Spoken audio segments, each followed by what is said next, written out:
Et bonjour à toutes et à tous, aujourd'hui je vais vous présenter des monnaies romaines qui sont très rares et qui sont très chères. Vous avez par exemple celle-ci ou encore celle-ci, et vous allez le voir, il y a vraiment des monnaies exceptionnelles. Mais donc sur ce, si jamais vous n'êtes toujours pas abonné, bien sûr, n'oubliez pas de le faire. Beaucoup d'entre vous ne sont pas abonnés, donc voilà, moi ça me soutiendra énormément. Et donc sur ce, on est parti pour la première monnaie. Première monnaie, denier de Marc-Antoine et de Cléopâtre. Alors voici la monnaie en question. Personnellement, c'est une monnaie que j'adore parce que c'est une monnaie que je trouve incroyable parce qu'on a quand même deux personnages dessus qui sont très célèbres. On va avoir d'un côté Marc-Antoine, quasiment tout le monde connaît Marc-Antoine, et de l'autre on va avoir Cléopâtre. Tout le monde pour le coup connaît Cléopâtre. Donc c'est vraiment une monnaie pour ça que j'adore. Et également, c'est une monnaie que j'ai eu la chance de tenir entre mes mains et j'ai pu également faire une vidéo à son sujet. Alors c'était pas cet exemplaire là, c'était un autre exemplaire, mais si jamais la vidéo vous intéresse, je vous mets une petite fiche juste ici. En dehors de ça, c'est une monnaie que je trouve pour le coup exceptionnelle. Déjà, juste regardez la qualité de la patine. On a une patine que l'on appelle iridescente, si c'est le bon terme en français, il me semble que c'est ça. C'est vraiment une patine que je trouve magnifique avec les petits reflets bleutés qui tirent vers l'argenté, etc. C'est vraiment incroyable. Et également, c'est une monnaie qui est quand même assez rare. De mémoire, elle est classée en R3, ce qui veut dire qu'il n'y a qu'entre 100 et 1000 exemplaires dans le monde. Donc quand il y a moins de 1000 exemplaires de quelque chose dans le monde, ça commence quand même à se raréfier. Mais bref, d'un point de vue caractéristique pour cette monnaie, c'est bien sûr une monnaie qui est en argent. Elle fait 20 mm de diamètre pour 3,78 grammes. Et par rapport à son état, c'est une monnaie qui est classée en état superbe et je pense que c'est largement mérité. Mais sinon, pour la description, sur l'avers, vous pouvez voir la tête de Marc-Antoine et sur le revers, vous pouvez voir la tête de Cléopâtre. Alors d'ailleurs, par rapport à la tête de Cléopâtre, je me rappelle que quand j'ai sorti la vidéo, beaucoup de personnes s'étonnaient du portrait de Cléopâtre en mode elle est pas si belle que ça par rapport à la légende, comme quoi c'était une très belle femme, etc. Bon, je fais quand même une petite parenthèse, même si ça change un petit peu de d'habitude. Alors je ne suis pas historien, j'ai pas fait de recherche à ce sujet ou quoi que ce soit, mais déjà sachez que les portraits ne représentent pas forcément la personne en réalité. Soit les portraits étaient embellis, soit à l'inverse, les portraits n'étaient pas très représentatifs. Et également, Cléopâtre était belle pour l'époque. Ça veut dire qu'elle répondait aux standards de beauté à l'époque, qui peut-être ne sont plus les mêmes actuellement. Pour vous donner un ordre d'idée, sous la royauté française, donc sous Louis XIV, Louis XV, etc., il fallait avoir un petit peu d'embonpoint, donc être un petit peu en surpoids, et également il fallait avoir la peau très pâle. Et ça fait partie des standards de beauté de l'époque. Actuellement, en France, il vaut mieux être maigre et avoir la peau bronzée. Mais par contre, si vous allez voir dans d'autres pays, par exemple dans les pays asiatiques, là-bas, à l'inverse de l'Europe, il vaut mieux avoir la peau blanche, avoir la peau le plus pâle possible. Et donc tout ça fait qu'il y a énormément de différences en termes de standards de beauté. Ce qui veut dire que ça pourrait expliquer pourquoi Cléopâtre a cette tête sur ce revers et pourquoi elle ne correspond pas entre guillemets aux standards de beauté actuels. Donc voilà, après une nouvelle fois c'est juste une supposition, mais je tenais quand même à faire cette parenthèse. En tout cas, n'hésitez pas à me dire ce que vous en pensez dans les commentaires. Mais donc si jamais on en revient à cette monnaie, parlons maintenant un petit peu du prix. Comme je vous l'ai dit, c'est une monnaie qui est quand même assez rare, qui est magnifique, hein, on peut pas dire le contraire, et donc elle va quand même avoir un prix un petit peu élevé. Celle-ci en l'occurrence s'est vendue en juillet 2023 pour la somme de 6500 livres. Alors je vous mettrai le montant total avec les frais d'enchère et le montant bien sûr converti en euros. Deuxième monnaie, Aureus d'Adrien. Alors voici la monnaie en question. Alors c'est une monnaie que je trouve incroyable une nouvelle fois, comme toutes les monnaies de cette vidéo, parce que déjà elle est magnifique, je trouve, d'un point de vue purement esthétique, je la trouve incroyable. Mais en dehors de ça, cette monnaie marque un événement assez majeur, j'ai envie de dire, de la vie d'Adrien. En effet, donc Adrien, pour faire un petit récap sur son règne, Adrien donc était un empereur plutôt pacifique, qui a œuvré pour consolider les frontières de l'Empire. Et contrairement à son prédécesseur Trajan, il n'a pas fait de campagne militaire et il les a justement arrêtés pour se concentrer uniquement sur le voyage, pour aller visiter les différents peuples qu'il y avait dans l'Empire et donc pour pouvoir les unifier et aussi, comme je vous l'ai dit, pour pouvoir consolider les frontières. Mais en dehors de ça, il reste quand même un épisode de son règne qui contraste avec tout le reste de son règne. C'est la guerre donc contre les Juifs. Alors c'est pas un épisode que je connais non plus très bien, mais globalement, en fait, les Juifs se sont soulevés face à Adrien et Adrien a décidé de mener une campagne envers ces derniers et il y a eu un véritable massacre. Et on estime qu'il y a eu 580 000 morts du côté juif, ce qui est juste énorme. Et donc ça reste évidemment un passage assez sombre de l'histoire d'Adrien, mais c'est un épisode, je trouve, qui est quand même assez important parce qu'il ressort par rapport à tout ce qu'a fait Adrien durant sa vie. Et donc si je vous parle de ça, c'est pas par hasard, c'est tout simplement parce que cette monnaie, sur le revers, vous pouvez voir victoire, et donc cette victoire,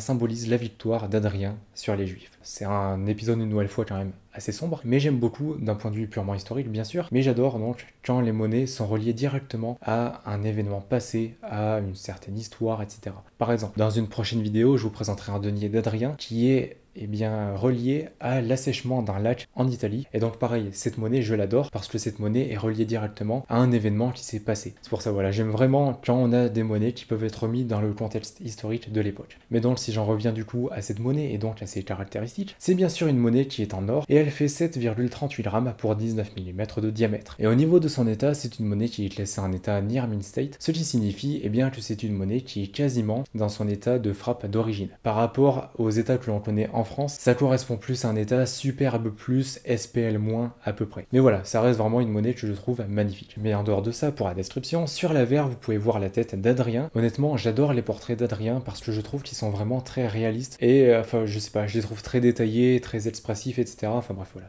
Pour ça, j'adore ces monnaies-là. Et pour le revers, comme vous pouvez le voir, donc il y a Victoire qui est debout. Elle tient une palme de la main gauche et une couronne de la droite. Et comme je vous l'ai dit, eh bien cette allégorie, donc les victoires, symbolise ici la victoire d'Adrien sur les Juifs. Et donc cet exemplaire s'est vendu en juillet 2023 pour la somme de 24 000 livres.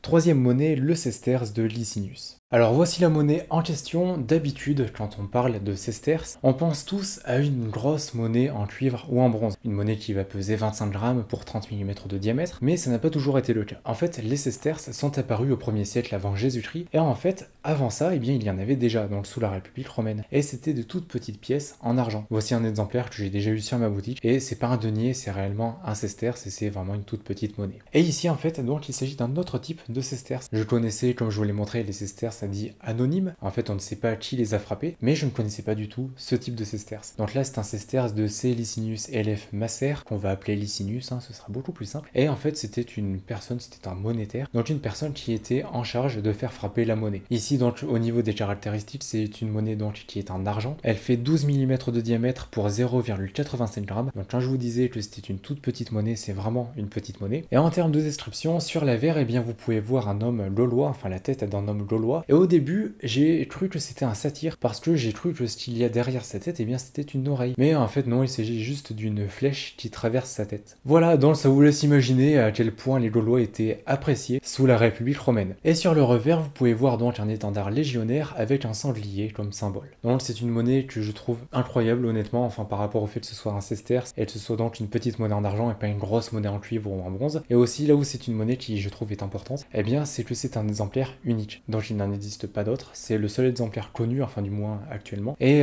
tout ça évidemment apporte quand même une certaine importance à cette monnaie, puisque ça permet bien sûr eh bien d'avoir plus de détails et plus bien d'archives par rapport au sesterce de cette époque-là. Et au niveau de son état, bien sûr, c'est une monnaie, comme vous pouvez le voir, qui est vraiment en très bel état, et donc elle est classée en état superbe. Mais donc maintenant, par rapport à son prix, alors c'est une monnaie, honnêtement, que j'estime eh bien, elle pourrait coûter plus cher. Parce qu'en fait, elle s'est vendue à 12 000 livres. Donc ça représente dans les deux têtes 15 000, 16 000 euros environ. Et en sachant que c'est un exemplaire unique d'une monnaie qui n'est pas du tout connue, avec une symbolique quand même assez marquée, bah honnêtement, j'estime que ça pourrait plus coûter dans au moins 20-25 000 euros. Enfin, du moins c'est mon avis. N'hésitez pas à me dire ce que vous en pensez. Mais voilà, j'estime vraiment que cette monnaie pourrait coûter plus d'argent.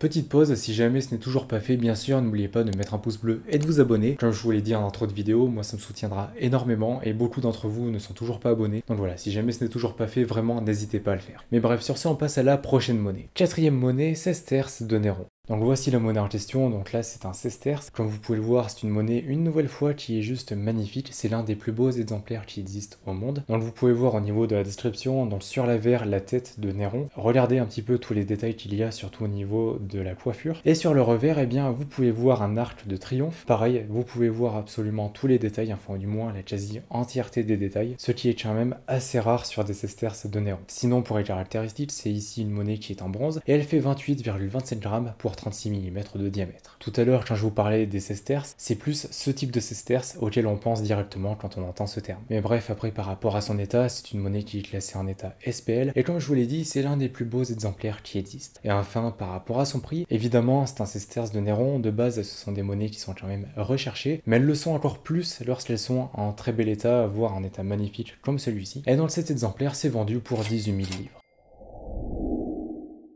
5e monnaie, Aureus de Marc-Antoine et de Lucius Antoine. Alors voici la monnaie en question. Donc déjà, c'est une monnaie qui va être très rare et comme vous pouvez le voir, elle est vraiment en très bel état. C'est l'un des plus beaux exemplaires qui est connu, certainement le premier ou le deuxième. Et en termes d'exemplaires connus, il n'y en a que 6. Donc oui, ça fait quand même pas beaucoup de monnaie. Donc ici, pour les caractéristiques, c'est bien sûr une monnaie qui est en or. Elle fait 22 mm de diamètre pour 8,13 grammes, ce qui fait quand même un poids assez lourd, je trouve, pour un Aureus. Mais bref, sinon pour la description, sur l'avers, vous pouvez voir la tête de Marc-Antoine et sur le revers, eh bien vous pouvez voir la tête de son frère, donc Lucius Antoine. Et je l'avais déjà dit à plusieurs reprises, mais j'adore vraiment quand on a comme ça deux personnages différents sur une monnaie, que ce soit deux frères, que ce soit le mari et la femme, etc. Par contre, il y a juste un truc qui m'a paru bizarre sur cette monnaie. Regardez-la bien. Au niveau de la description, il y a un truc qui ne colle pas, je trouve. Je suis désolé, mais ils font pas partie de la même famille. Ah, une calvitie, ça se partage entre frères. Bon, je plaisante bien sûr, mais normalement, les graveurs avaient pour habitude d'embellir les portraits, voilà, retoucher un petit peu comme on peut le faire aujourd'hui avec Photoshop, etc. Et ajouter des cheveux, bah c'était un truc qui se faisait quand même assez couramment.